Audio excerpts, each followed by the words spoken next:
and I certainly understand her perspective, because it is a concern with the changing media environment as well, that people can be the subject to misinformation, which in some cases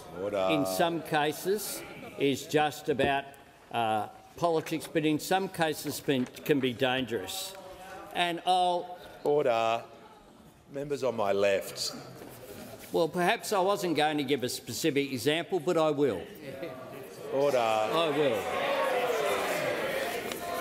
During the recent campaign, there was a photograph with the Star of David across 8 Australians' faces: Mark Liebler, Thomas Mayo, Anthony Pratt, Justice Stephen Rothman, Julian Leeser, Josh Burns, Kim Rubenstein and Mark Dreyfus. This is what it said: all of the major creators, financiers and supporters of the Voice to Parliament are Jewish.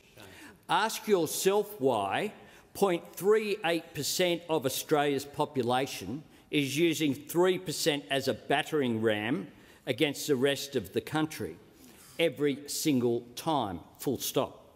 Before that, in the explanation, before the ad, the account said this: just a totally organic coincidence, spelt COHENCIDENCE,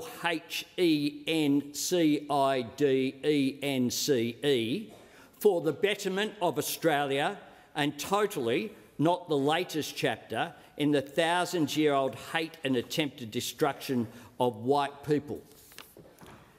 Mr. Speaker, Order. Members on my left. Mr. Speaker, the question that has been asked by the member for Warringah goes to a serious question of what, and everyone in this parliament would find that totally abhorrent. Which is why are you interjecting at this point in time? The member for Petrie.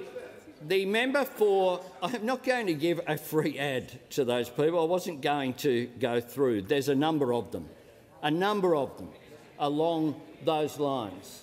Now, when it comes to the challenge which we have of dealing with this, it's complex.